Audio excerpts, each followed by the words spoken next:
પટેલ છે. અમે ભરૂચથી આવીએ છીએ.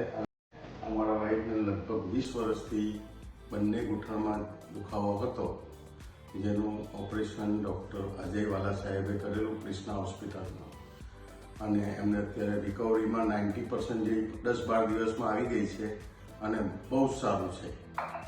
ડૉક્ટર, હોસ્પિટલ અને નર્સિંગ સ્ટાફ દરેકનું બહુ સારું પરફોર્મન્સ છે અને એમને અત્યારે ઘણું સારું છે.